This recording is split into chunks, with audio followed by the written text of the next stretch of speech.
afternoon. Good afternoon.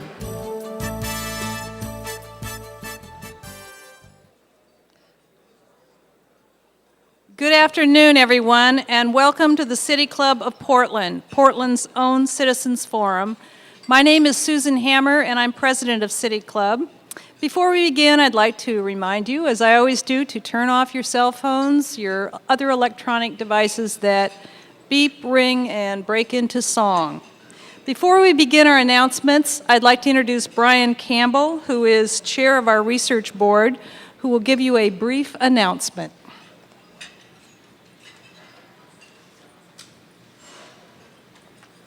Thank you, Susan, and good afternoon. I'm here today to ask for your support, and this time it's not for money, it's not for membership even, although those are both good things.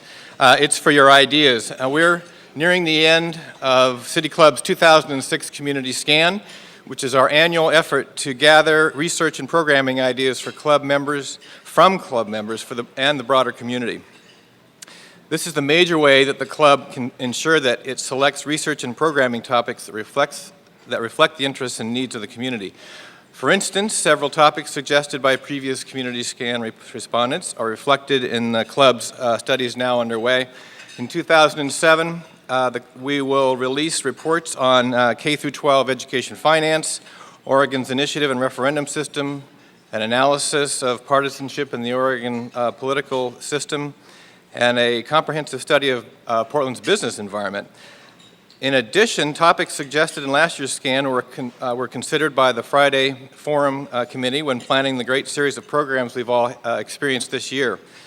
So please take a moment and complete one of these yellow cards if you can today and get it back to one of the City Club staff members who are in the back of the room before you leave. If you can't do that, at least take it with you and try and get it by the City Club's office sometime before Monday, and if you can't do that, at least go on the City Club's website, which is pdxcityclub.org. So thank you very much for doing that. We have a few announcements today. First, our Friday forum next week on November 17th will feature a storyteller, The Road to Bilingualism and Literacy with Olga Loyal. This is done in collaboration with the Library Foundation's Tapestry of Tales series. Coming up at City Club, we have one of our first Agora events. You may recall that Agora is our new alternative programming. We are having a program with Peter Barnes, who is founder of Working Assets. This will take place on Monday, November 13th. Peter Schoonmaker, who's president of the Portland environmental nonprofit called Illahee, will be interviewing Barnes, who is the author of Capitalism 3.0. This is open to the public, it's free, it'll be at City Club Commons from 5:30 to 7. This month's Citizens Read selection is a novel entitled Never Let Me Go by Kazuo Ishiguro.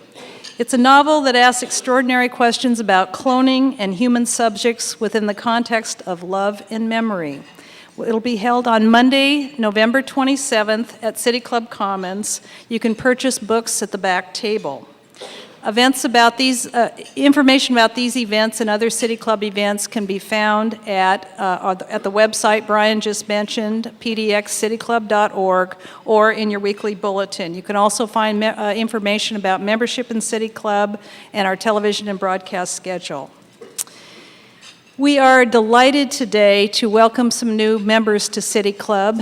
And new members, when you hear your names, would you please stand, and then we will all recognize and welcome you. Megan and Ralph Letwich. Okay. Fred Neal. Welcome back, Fred. And Tashiana Wangler.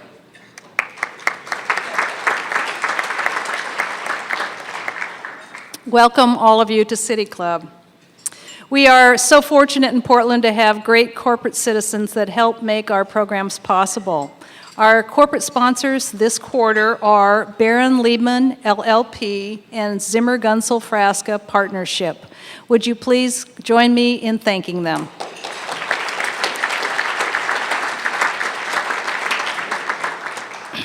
And now on to our program. About 6 weeks ago, at 4:30 in the morning, a member of City Club was picked up by taxi at his home to catch an early morning flight to Chicago.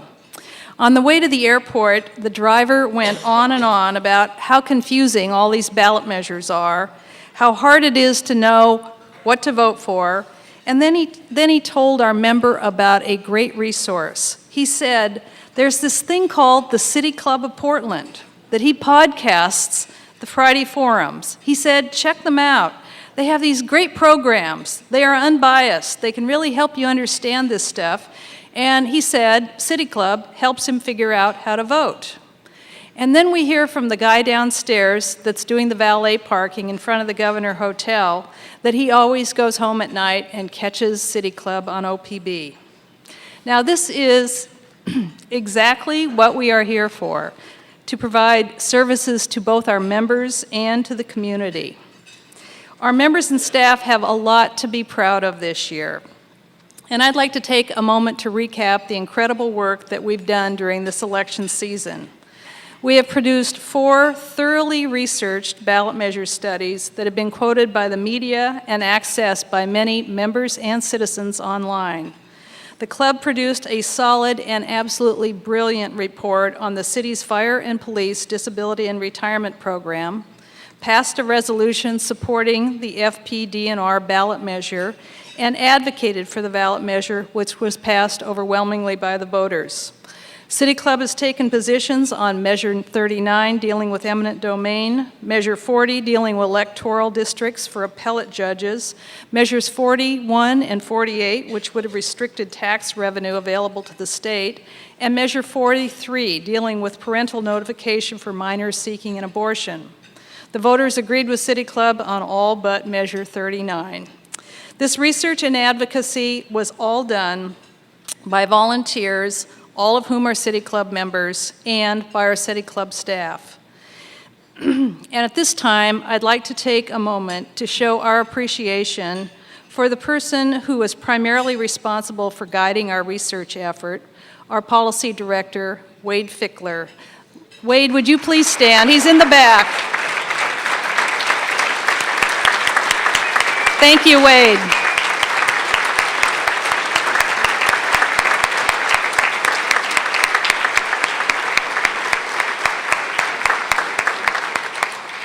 Thank you, Wade, for doing an excellent job.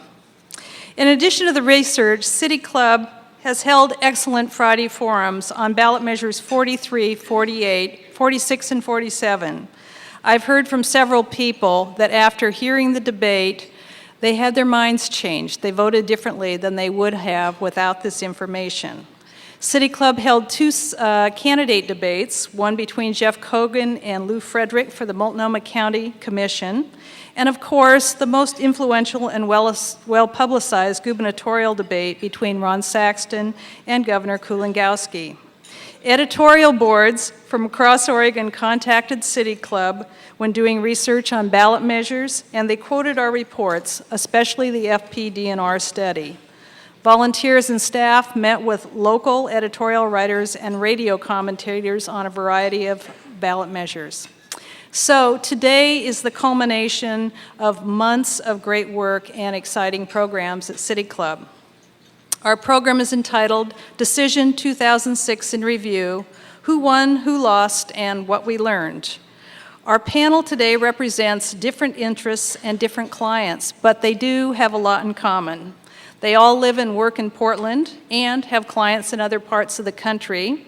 They are all outdoorsy types. They are friends and they have appeared together in many forums. First, on my immediate right is Lisa Grove from Grove Insights. In the middle is Tim Hibbitts from Davis Hibbitts and Midghall, Inc., and Bob Moore from More Information, Inc. Lisa has been the lead strategist for political candidates, nonprofit organizations, corporations, and labor unions, both locally and nationally. Grove Insight, her company, was one of 5 teams in the nation tasked to this election season with the independent expenditure efforts of the Democratic Congressional Campaign Committee, which propelled the Democrats to their first majority on Capitol Hill since 1994.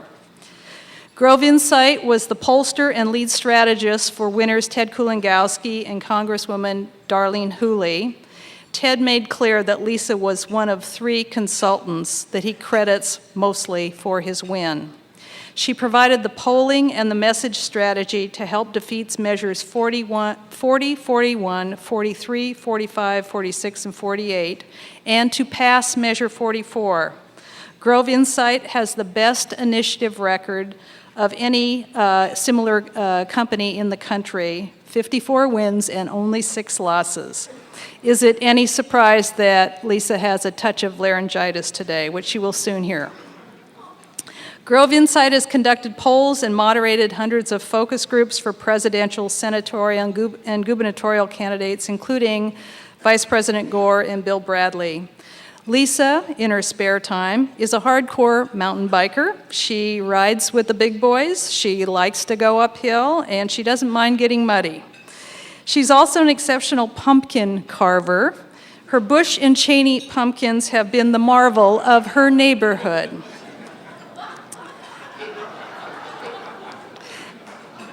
Tim Hibbitts' firm specializes in opinion research and strategic communication.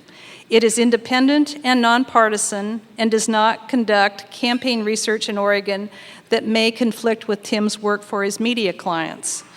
Tim conducts regular survey research about public affairs and politics for the Oregonian and for KATU TV, Channel 2. That's the ABC affiliate in Portland.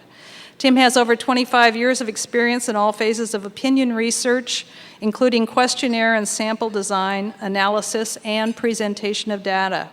He is regularly consulted by political analysts and commentators from across the United States, including the Washington Post and Time magazine.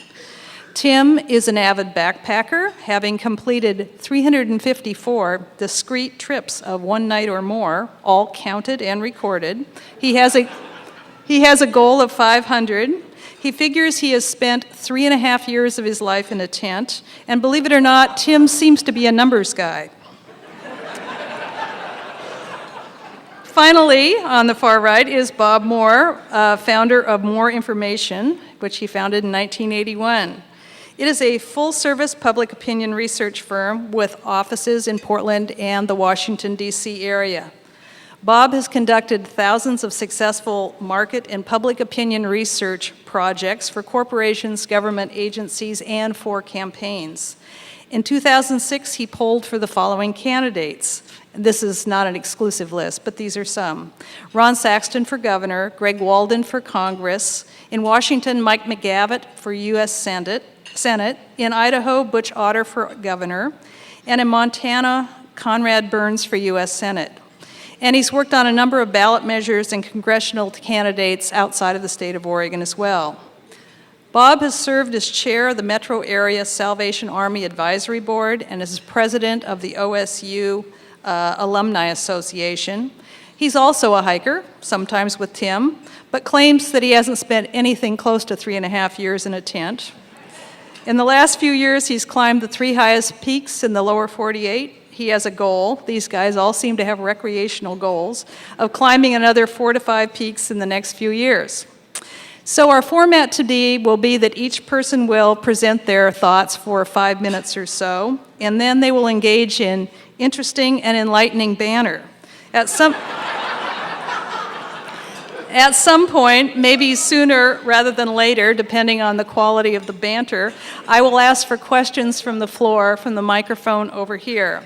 We will begin with Tim Hibbitts, followed by Bob Moore, and then finally Lisa Grove. Tim.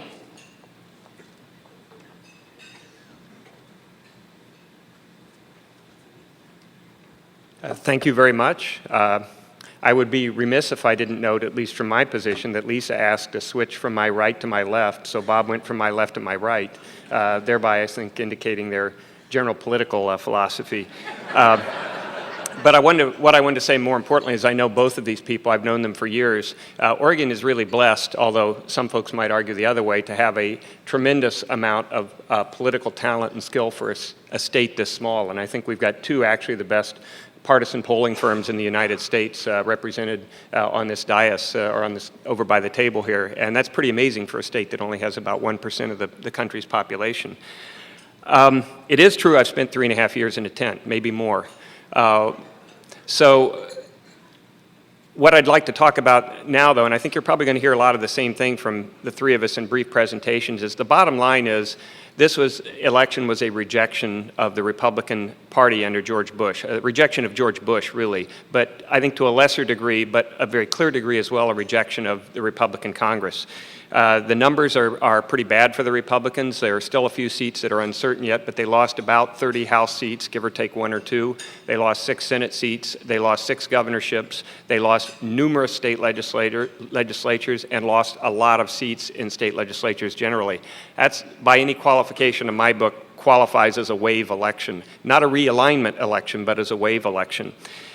I also don't think there's any doubt that the driving force was Iraq. There are other factors, though, and I want to talk about those briefly, but there's no question that Iraq drove this, and it drove it really, to my mind, all the way down to local levels where people had basically were just fed up with Republicans. The irony to me, though, is that while people were most angry at, I think, the Bush administration, the neocons, and the conservative wing of the Republicans in Congress, it was the moderate Republicans who paid the greatest price for that anger. A lot of Republicans were swept out in New York. Both of the New Hampshire congressmen, who I believe qualify as more in the moderate wing of the Republican Party, lost. Lincoln Chafee, a guy with a 62% approval rating, according to the exit polls, was defeated. And the answer was, why? We're not going to vote for any Republicans this year. And unfortunately, Link is collateral damage.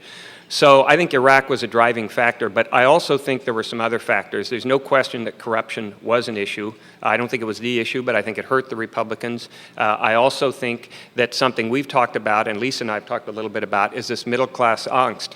People say, you see a lot of economists in the Bush administration saying, gosh, the economy's going great. But the polling that we have done consistently for the last year or so have suggested that middle-class Americans don't think the economy's going great for them. They don't believe it's the worst of times, but neither do they believe they have prospered or benefited in this economy in the way folks further up the, what you might call the investor class, have benefited. I think that was also a concern in this election. But again, secondary to Iraq, but I think also something that was on the table. Middle-class families are wrestling with increased energy costs. They're wrestling with increased health care costs. They're trying to figure out how to send kids to college. And at the same time, wages have not kept up, frankly, with the costs of those things. So I think that was a factor as well. In Oregon, the governor's race here, I think Saxton, you can argue about tactical stuff, but I actually think they put up a pretty valiant battle given the fact that they just had a miserable year to run in. Now, some Republicans I've already seen are saying, well, this proves that we can't win with a moderate, so we may as well go back to true conservatives and start running really strong conservatives. At least people will know where they stand. And I kind of scratch my head at that and say, if you can name me a highly conservative Republican who's won a statewide race in Oregon in the last 50 years, I'll buy you dinner. And the answer is there are none outside of the presidential race. The Republicans have not won with a strong conservative a statewide office in Oregon for at least 50 years, might be more than that. So if Republicans take from this lesson, well, we tried a moderate and that didn't work, let's go back to running more conservative candidates, I think they probably are misjudging things. I think at the state level, the Democrats picked up apparently 4 House seats, enough to take control of the Oregon House. They held on in the Oregon Senate, no expansion of their numbers, but held on quite well. And again, I think there were other factors at work there in some of those races, but you'll have a hard time convincing me that the national trend, again, just as it did in many other state legislatures, did not basically bleed down into local elections as well and state elections, even as small as legislative or as low down the list as legislative races. So I think that's probably about 5 minutes, and I think we've got some interesting things to hear from some of the other folks here.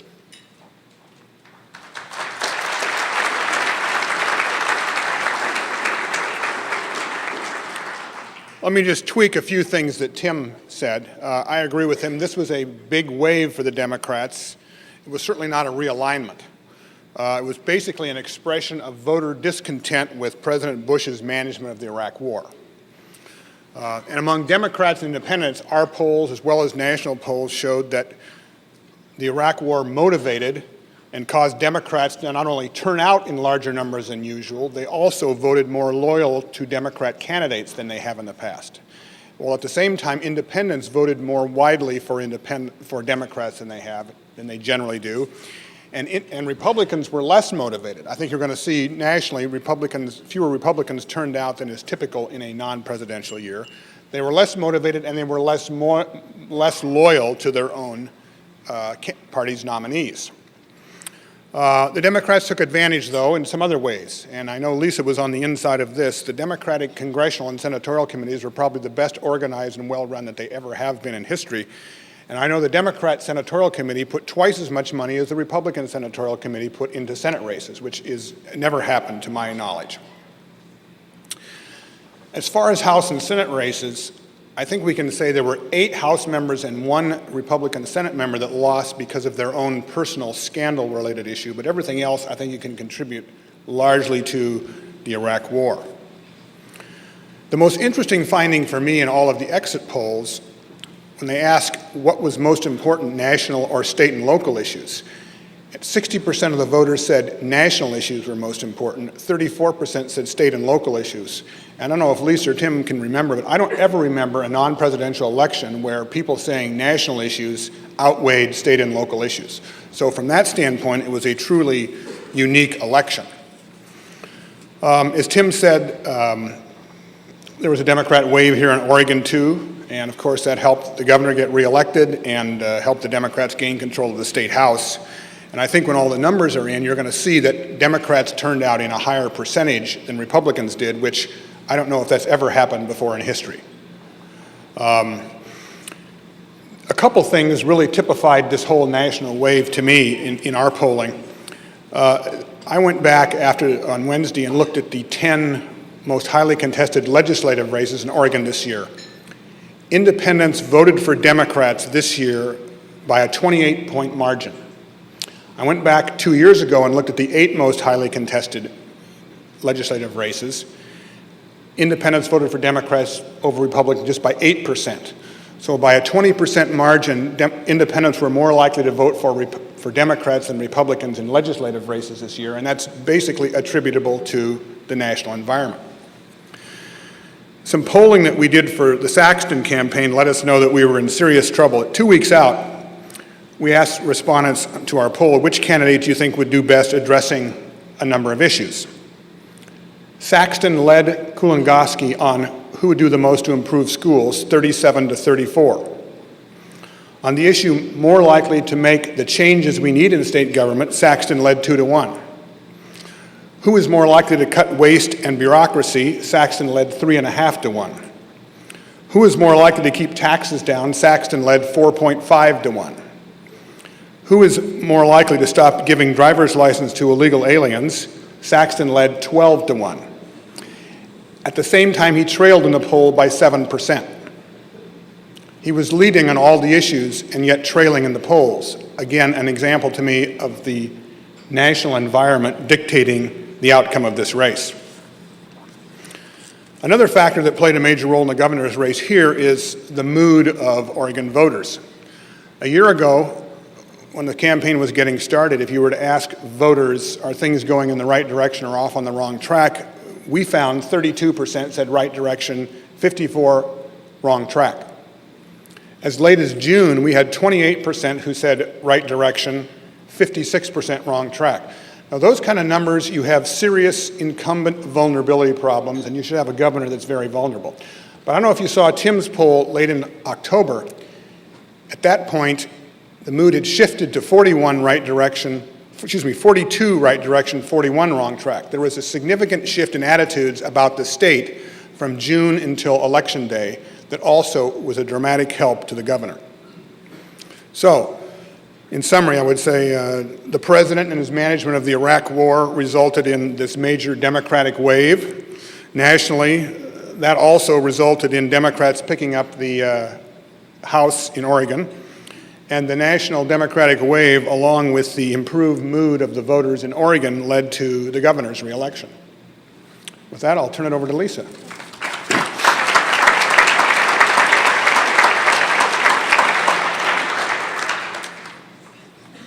I agree a little bit, and I disagree a little bit. Talk about both. I think, at least as some of you guys in this room would agree, there were a lot of positive things about this election. The fact that George Bush yesterday confirmed that elections mattered when he fired Donald Rumsfeld after a week earlier saying that Rummy was in for the long haul. And for my party, I think that tells everybody that the Tuesday effort to get to the polls mattered. And while Republicans will tell you, and I appreciate that Bob didn't, but you look at the folks nationally talking, and they say it was really the scandal of a few congressmen that led to their undoing. I don't think that's accurate. There was one Foley ad, to the best of my knowledge, run in the entire country, and it was done in a congressional seat where the Democrat lost. But she was also a child safety expert who had lost a son who had been abducted and murdered. So there wasn't, it wasn't like there was this kind of Foley thing or scandal thing that was used kind of in race by race. And I completely agree with my two friends and colleagues about Iraq. It was an issue that really mattered to people, but it wasn't just in the strictest sense. Of course, voters had a problem with the stay the course mentality, and we're very concerned about failed policies over there. But in the 7 congressional pickups that I worked on, most of which were on the East Coast, we also got J.D. Hayworth in Arizona, there was the talk about waste and fraud and the Halliburton contracts were a huge part of our message. The other part of our message was the failure by Republicans in Congress to give a $1,500 bonus to returning veterans from Iraq and Afghanistan while finding money to give themselves a pay raise. Those are problems that aren't going to go away as the war continues, as we work towards solutions on the war. It's a larger frame about who Republicans stand for, and that's what helped the Democrats win. And that's why I think it may be harder for the GOP to shed some of the problems that happened to them on Tuesday.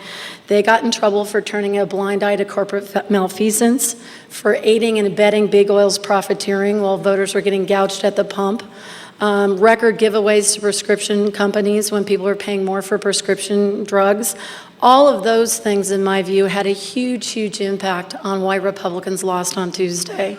There's just a tinge of special interests. You hear voters and focus groups saying it all the time, saying it this cycle all the time, which is follow the money. And you saw how it impacted races in Oregon, from Saxton, and my data was a little different than Bob's. One of the things where there's a mile-wide difference between Ron Saxton and Ted Kulongoski was on the issue of special interests and concern that Saxton was too cozy to special interests.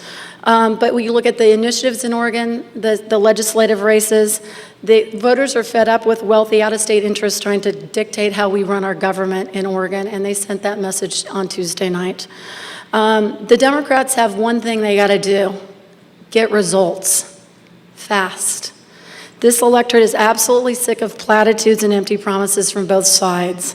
It's no longer enough for a candidate to say, I want to lower health care costs, improve quality education, provide family wage jobs, and protect our air and water. And I say, thank goodness the electorate says that's not enough, because that's what we need in our voters. And that's why I was so proud of both Oregon and Americans on Tuesday. They wanted more specific information. And you see the races that were won. Yes, did it help that we had a good climate and an attentive electorate? Of course. But when you look at the races, the Democratic legislative races, Democratic House candidates were running with an Oregon roadmap. It was a detailed plan of how they intended to govern. Because what we found was voters were asking 4 questions. Will what you say you're going to do solve the problem? How will it affect me personally? How much will it cost? And can he get it done? And that's how those were sort of the questions that they were asking themselves as they made decisions about candidates. The other thing is that it may have looked very easy from where you guys were sitting about election night. Voters didn't like the president. Congress was awash in scandal. Game over. But that's not exactly how it worked. We defeated measures 41 and 48 because we started working over a year ago. There was an unprecedented 160 coalition groups opposed to these initiatives. You can't do that in a 3-month campaign window. It took a lot of work. I personally have never worked harder in any election cycle. I'm not asking for sympathy. I'm just telling you that this one took it out of me. Same goes for my wonderful staff, especially Ben Patinkin. There were more all-nighters in our shop than we've ever had. And I will be one of the first people to admit that I thought Rahm Emanuel was smoking crack when he dictated the large number of seats he thought we could pick up so long ago. I thought it was crazy talk. And what I thought was that we were going to end up having to go back and just winnow the list and winnow the list and winnow the list, and that we were going to end up potentially spending money on too broad a number of seats. Boy, was he right to dream big. And if we hadn't set up the infrastructure then, as Bob mentioned, to look at seats, I had a long list of seats that I was watching as one of the 5 teams. And we got to this really glorious moment in the cycle where it's like, wow, we're winning. Let's go look at Minnesota 1. Gil Gutnick. No one thought we could take that seat. We had the infrastructure set up to create this unknown high school coach, Tim Waltz, who's now a member of Congress. And that's because the infrastructure was there. In Arizona, we worked really hard to increase vote-by-mail applications from infrequent voters. People said lots of Democrats showed up on Tuesday night. In Arizona, we started 6 months ago getting those low-intensity voters, those people who don't show up in off-year elections, to vote by mail. And you're saying, sure, that's easy. You put a picture of Bush on the front of a mail piece and you get people to vote by mail. Well, no, we actually did a lot of polling, and the picture on the front that really worked was a harried man sitting in traffic looking at his watch. And it was the message of traffic that we got people in Maricopa County and Scottsdale, Arizona to vote by mail. Those things happened a long time ago. They didn't happen within this little window when we started moving on things. In closing, I'd like to recap what I think were sort of the 6 big losers on Tuesday night. Negative campaigning was a big loser on Tuesday night. Saxton started early and often.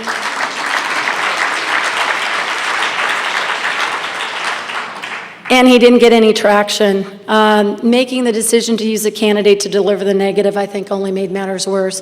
But in the races that I was watching, my congressionals, it was the ugliest thing you've ever seen in the closing days, and the number of scare tactics and all of this stuff.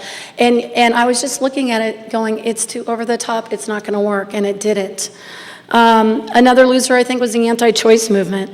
Parental notification ballot measures didn't just lose in Oregon, they lost everywhere. They lost in South Dakota, they lost in California. Measure 43 here was defeated in 13 counties in Oregon. And I think that voters refuse to see their right to choose, and they refuse to be distracted from pressing issues that have direct impact on their lives. I think the politics of hate was a big loser on Tuesday night. Karl Rove thought he had a winner with the immigration issue. I'm proud to say it didn't work even in border states like Arizona. And that is because Democrats were allowed to point out a big glaring problem, that Republicans have turned a blind eye to corporations and other employers who hire illegal immigrants. And we were very successfully and very quickly able to turn the tables on that issue. And I'm proud of my party because for once we didn't do the deer in the headlights, oh my gosh, what are we going to do? We fought with impunity, and I think we won on that issue. I think traditional energy sources were a big loser on Tuesday night. The issue of energy, renewable energy, has gone from 0 to 60 in a Prius faster than any issue I've seen in my career.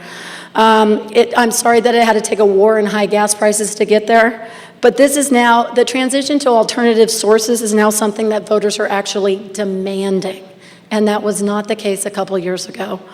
I think fear-mongering was also something that didn't work on Tuesday. Like the immigration issue, I think the scare tactics fell on deaf ears. I think my favorite was the NFL football stadium scare a couple weeks out. Nobody paid any attention. And I'm glad we're finally at that point where when they try to scare us, we say, no, don't try to distract us from the things that matter in this country. Don't change the subject. And then finally, I think another big loser were the draconian attempts by people like FreedomWorks, Howard Rich, and Grover Norquist to make draconian cuts to government. Voters everywhere expressed a willingness to invest in government. One of the reasons is the economy's stupid. When you have more money in your wallet, you tend to be more compassionate. There's no question about that. And while I agree with Tim that people are still feeling very strapped, they also feel a little bit more of a cushion, a little bit more of a comfort than they did a couple years ago. And then, it wasn't just in Oregon, and it was all in lots of places around the country. Colorado rejected the so-called 65% solution, which is a ridiculous accounting gimmick aimed at cutting school funding. We saw in Oregon that voters said, we want better schools, we want better health care, we want improved public safety. And not only did we defeat 41 and 48, not only did voters say no, they said no overwhelmingly. I think after more than a decade of cuts, Oregon voters are ready to invest in the future. They know that, I think the message is very clear. Our polling showed it over and over again, that voters say you don't improve government by cutting it. And that is a sea change. They know that hurting kids and seniors will not make politicians more accountable. And I think the state is ready to move forward. Tuesday met it a lot. Obviously, for members of my party, it's our chance. And I do believe to the core of my being that we're ready for it. So we'll see.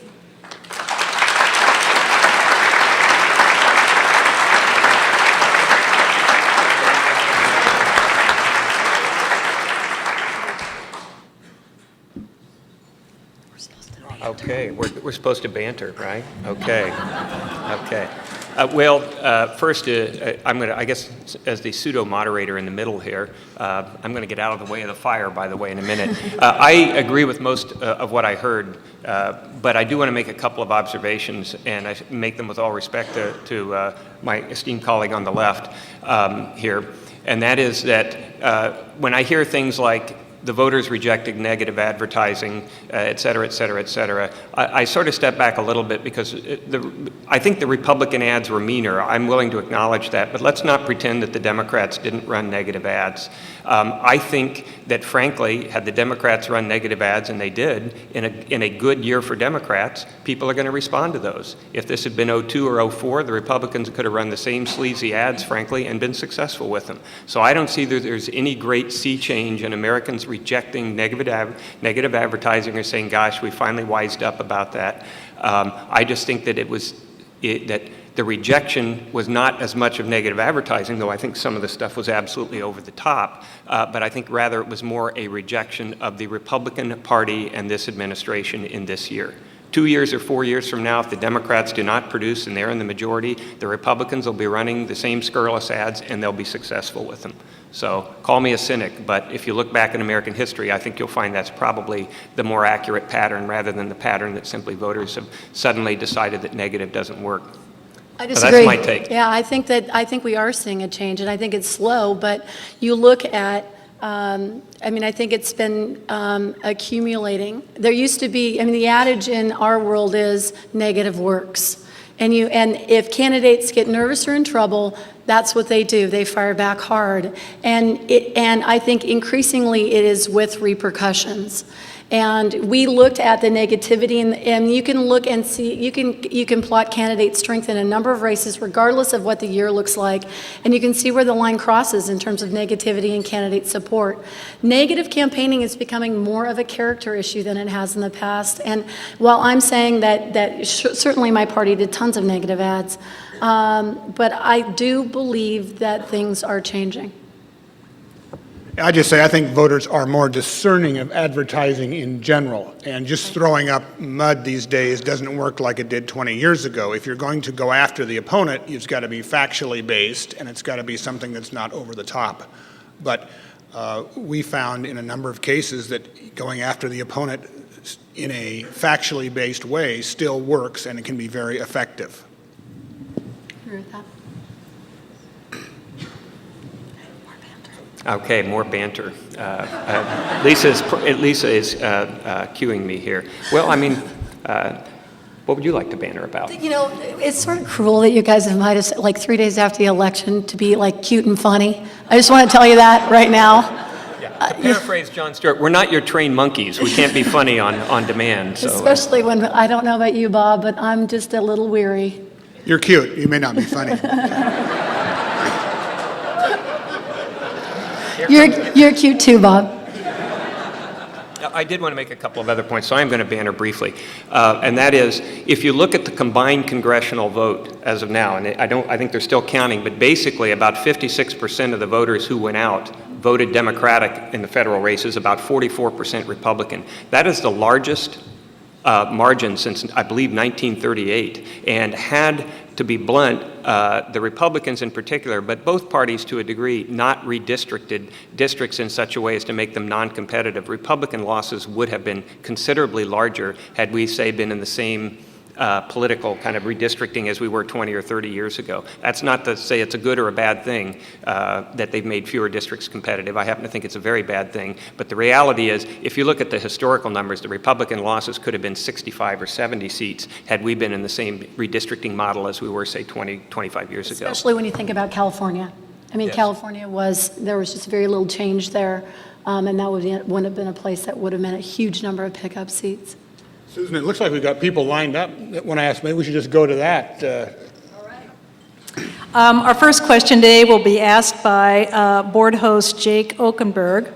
Jake is a member of the City Club Board of Governors. He's also a former chair of the New Leaders Council, and he's dedicated to increasing civic involvement among our younger citizens. In real life, Jake is lead singer and pianist for the Portland-based rock band The Retrofits, who is about to release its first CD. Jake.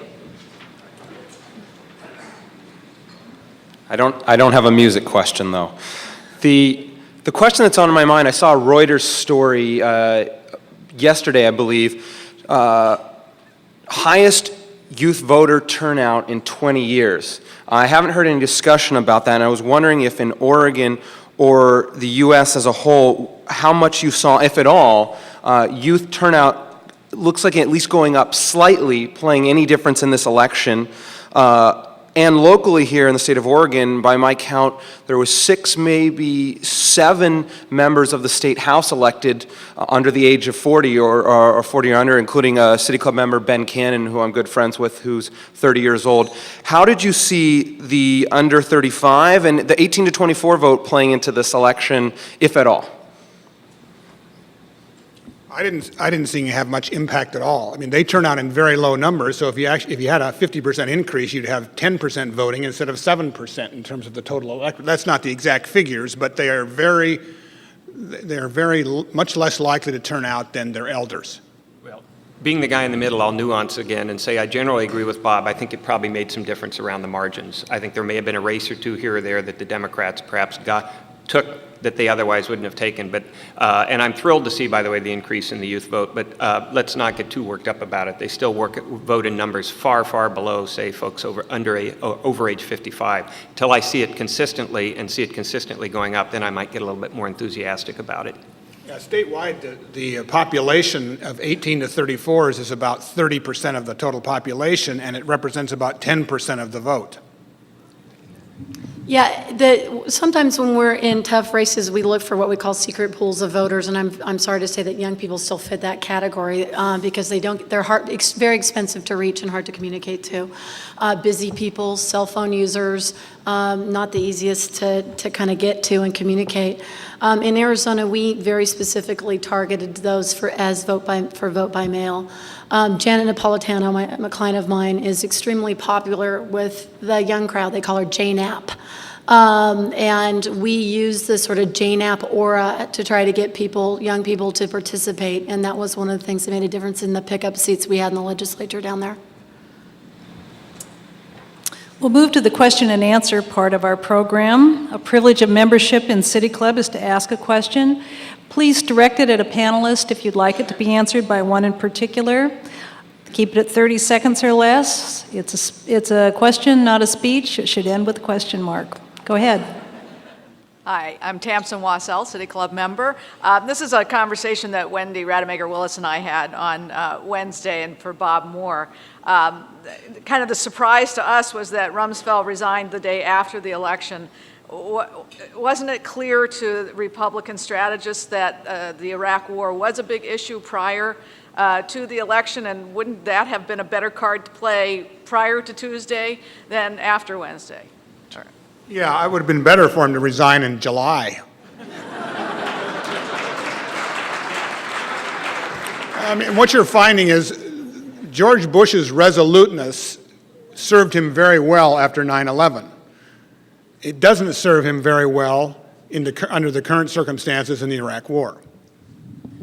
I would want to second that, but also make a point that, in my view, it actually would have been damaging to Republicans, even worse, had Rumsfeld resigned in October, because the Democrats could have then said, see, we've been telling you this all along. But I do agree with Bob, if he had resigned, say, in July, perhaps of 2005 or 4, that probably, actually, 4 no, but 5 yes. That probably would have been helpful because it would have gotten him off the table. But I actually think resigning in the last few weeks of a campaign arguably would have been the worst thing he could have done and would have damaged the Republicans, I think, even more, because it would have given the Democrats, if you knew this was a problem, why didn't you do it earlier? Rhetorically, they could ask, and I think legitimately so. I think the Wednesday before Thanksgiving or the 22nd of December would have been a perfect time for Rumsfeld to resign if I was a Republican strategist. I would not have done it the day after the election, because the message sent to America was voting matters. And I couldn't be more pleased. I was shocked when I saw on CNN that he was resigning, because, talk about the cause and effect. I mean, voters who are sort of jaded and cynical about their vote counting for something, got a needed shot in the arm on Wednesday. Chris Smith, City Club member. Well, speaking of jaded and cynical voters, a number of us were worried that locally there were some critical funding measures on the ballot, and they might not all have made it. And we're very happy that they all did. Here in Portland, the schools measure, the library levy, and the opportunistic one, the green spaces measure, all did very well. Have voters, at least here in the region, remembered that taxes are connected to government services? I personally think it had more to do with their sense of it's sort of the right track, wrong track. As I said, I agree with Tim that they're still kind of fumbling through this economy, and they're feeling pressured, especially middle class voters who have aging parents and kids in college, and that kind of squeeze thing.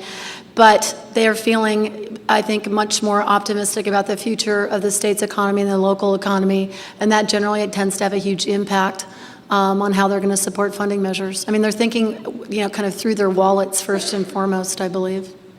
Well, once again, Mr. Nuance here in the middle. We'll say I agree with the basic thrust of Lisa's comments, but I would also add that I think that the reality is that, in particularly Multnomah County, but the area the Tri-County area generally is a liberal to leftist area. Portland is a liberal leftist city. The area, what's going on in Washington County is a whole nother discussion. The Republicans are booting that county away, but we'll save that for another time. But I think by and large, you've never had an electorate here, at least in the last couple of decades, that has been hostile towards government services. It's actually a pretty friendly electorate towards government services, and has voted for a vast number of tax increases. I think there was one specific issue, which was the county tax increase, that was a lot more than a lot of people expected it would be. There was clearly a backlash towards that. It was nearly repealed, and would have been repealed had the opponents run a campaign against it. It took $500,000 to get 52% of no vote to stop repeal 2 years ago. Then you had the Potter income tax, which people said, you must be kidding, we're not going to go with that again. But we didn't see that said, well, this is a rejection of other tax options, or we're saying we don't care about government services or about things like schools or green spaces. So I think that the campaigns that were run in favor of those things were all very effective as well, and drove, no doubt, poll-tested and poll-driven messages that resonated with voters around here.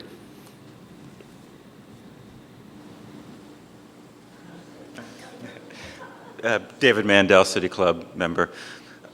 Even I think starting almost 2 years ago among Democratic sort of chattering classes, there was discussion about Democrats learning the lessons of '94 and the power of running against congressional corruption. And I had always been a little worried that there was an asymmetry here, that if your goal is limited government, you don't need to worry about the distinction between running against this government and running against government in general. And to the extent to which the culture of corruption was part of the Democratic message, to what extent does that sort of impede the Democrats' success in governing successfully, to the extent that they actually rely on people having some trust and confidence in government? I don't think it is an issue about culture of corruption. As I mentioned earlier, David, I think it's about special interest influence. And when you guys have heard me say this before, you can't neglect the fact that there are voters who believe there is waste in government. It's my job as a Democrat to define what that means. And when insurance companies are getting big giveaways, or we have tax breaks in a book that's the size of a phone book that isn't getting looked at or sunsetted or reviewed, that's my definition of waste, and that's a definition of waste I'm talking about. When corporations in Oregon are paying $10 as a minimum tax, that seems like waste. And so I think what I've been trying to do is create a paradigm shift. It's not the people on the front lines. It's not the teachers and administrators. It's not the folks at DHS trying to struggle to do all of their good work with limited budgets. It's how the system is gamed by the people who have the power and influence to game it. Let me just reiterate something that I said earlier. The overarching issue in this campaign was the president's management of the Iraq War. If the voters were pleased with his management of the war, we would have a status quo election, or maybe even a wave election for Republicans. So this talk about corruption, about energy, about all these other things do contribute some small amount. But in this particular election, take away the Iraq war complaints, and you would have had a whole different ballgame.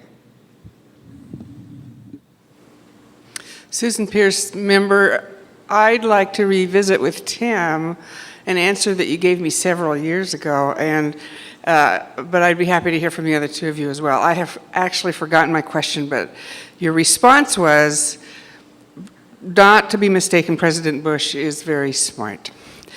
What would you say now, and why? What was the question? I don't remember what my question was several years ago, but your response was that I should not be mistaken. President Bush is very smart. Oh, I think he's a smart guy, at least as smart as John Kerry. I'll leave it at that.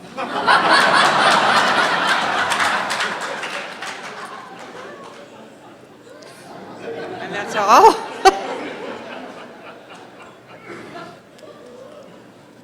Ms. Grove, Jay Ward, City Club member. Ms. Grove, you spoke about the special interests who could be considered the losers in this. I think Emerson once said, if you're going to strike at the king, kill the king. Could you dig a little deeper into which special interests are lost out in Oregon, and then sort of flip that and say, who do you think the beneficiaries are, both in Oregon and nationwide, specifically as it relates to Hayworth, Pombo, Taylor, et cetera? Yeah, I mean, the issue of special interests mattered to voters because it was connected to things in their life. When you're talking about and because I think the Bush administration, the Republicans, overreached big time. When you're doing, refusing to pass anti-price gouging legislation related to the oil industry, while Exxon and others are making record profits and people are paying more for gas, that's kind of a perfect storm in voters' minds about special interest influence. You look at the president's Medicare program and the fact that the United States cannot negotiate with Canada. We can't try to get lower drug prices, and the impact on pharmaceuticals. In Oregon, the stalled failure to get anything done before a special session involving the payday loan industry, despite the fact up until that point you could charge 520% interest. There are a number of things like that people said, because when you think about special interests, the jaded voter goes, they all do it. You know, these guys, of course they're back there trying to do what they can. They all drive around in limousines, eating caviar and sort of trying to twist the elbows of electeds. But when the special interests kind of, the intersection between what they get and how people are hurt, it becomes problematic. And there were and that is how we spent most of our time talking to voters in the national work I was doing to take back control of Congress. It was a quid pro quo. They took $100,000 in donations from the oil companies. They voted to make it easier for them to continue to reap record profits. You're paying more at the pump. And it's the quid pro quo piece. And I have looked over and over again at kind of the people who come into play in Oregon, in the Oregon initiative process, and we have never found any traction with a single exception of Howard Rich. And the problem with Howard Rich was, in our polling was that he was spending 85% of the money used to move an initiative was being funded by one wealthy New York developer. And I think you could have said $10 million and that wouldn't have mattered. It was the percentage of the entire pie that was being, bankrolled by one individual that got voters angry. So I'm not sure if I answered your question, but at least I tried. I was just thinking more in terms of the governor's race. The governor's race? Where his contributions came from. Ron Saxton is a Portland attorney and obviously represented clients like oil companies and pharmaceutical companies. I think that made it difficult for him to kind of run away from special interests. There were clearly a number of big donors to his campaign. I'm not sure that that really mattered as much. It did, I think, to some of the opinion leaders. Labor unions gave to Governor Kulongoski. Voters have an easier time understanding that money. It comes from members. It's more diverse. And I don't think it has the same kind of taint as some of the corporate stuff. So I'm still not sure if I answered your question, but I tried. I mean, there were a number of special interest winners in this election as well. The Democrats, for example, all of the special interests that are funding Democratic campaigns, and the list is long, but for example, public employee unions, a big benefit, win big because Ted Kulongoski was reelected because the Democrats took control of the state house. Environmental groups and other people that want to shut down logging and prevent multiple management of forests were big winners this time.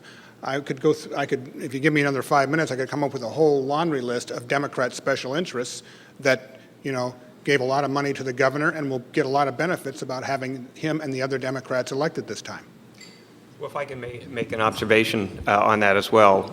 First is that, who and what constitutes a special interest depends on the eye of the beholder. And I agree completely. I stipulate to everything Lisa said about Republican special interests. But what I'd also say, and pardon me for being a cynic, is what do you think the Democrats are going to do in the United States Congress on the 3rd of January when they start going to oil company lobbyists and asking them for money to fund their campaigns the next time around? So let's not kid ourselves here about this and pretend like we've swept out all the bad guys and that everything is sweetness and light now. The reality is, and pardon me for being a cynic, that the special interests will change somewhat, but I'll bet that Rahm Emanuel, if he isn't on the phone, or hasn't been on the phone already, is basically going to be on the phone squeezing all those evil special interests that Lisa just beat up on to help fund the Democrats' next campaign. If you prove me wrong, I'll be delighted to retract that, but my hunch would be that that won't be an incorrect statement when we get into 2008. I know 5 lobbyists that got phone calls from Jeff Merkley the day after the election asking for money for Democrat campaigns. I think I'd like to say 2 things. First of all, I think that the biggest problem is the quid pro quo. It's not necessarily just the money, it's what then happens. And voters are saying not only if you take money and then do something that's in their best interest, or if you take money and don't do anything. When you ask Americans why we don't have health care reform, they say it's because of the pharmaceutical lobby, the insurance lobby, the health care lobby that's stalling meaningful reforms. The other thing that I would say about my party, both in-state and nationally, is that, in my view, one of the top agenda items has got to be ethics reform. And I believe that the gift bans and the way in which lobbyists are allowed to conduct business, both in Salem and Washington, D.C., is reprehensible. And if we don't change it, shame on us.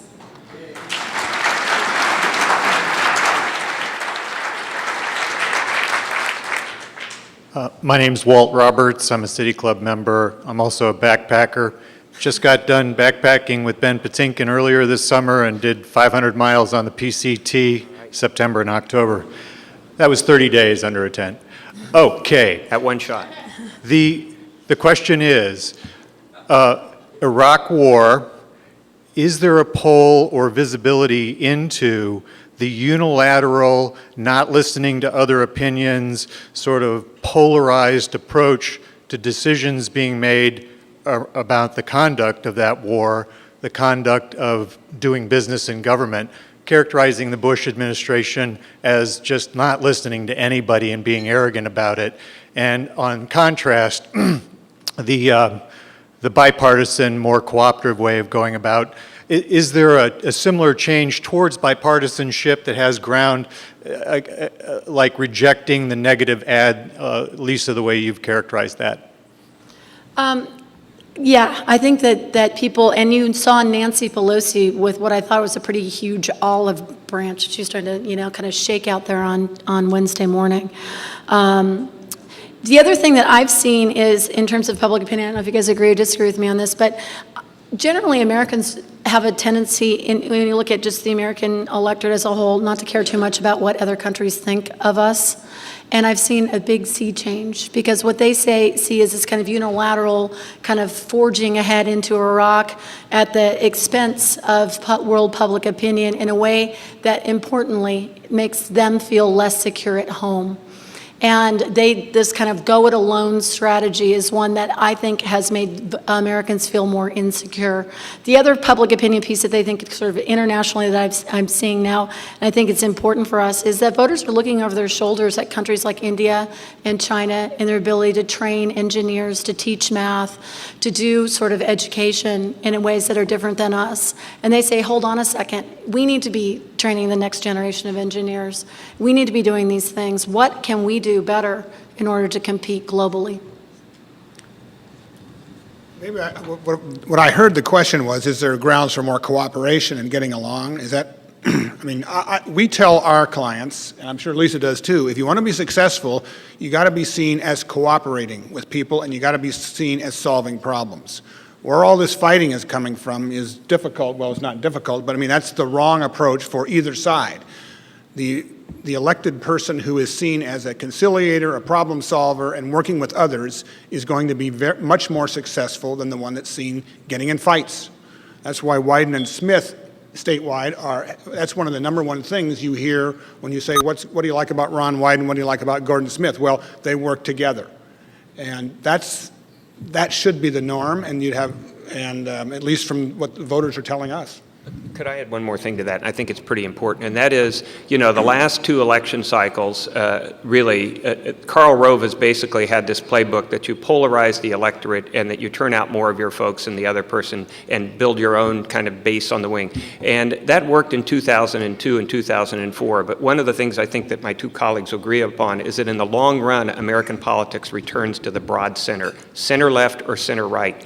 And I agree with Bob on Iraq, but Rove paid that price this year. He noted that there was a tremendous abandonment of the Republican Party by moderates and independents switching to the Democrats this time. I want to leave you with one statistic.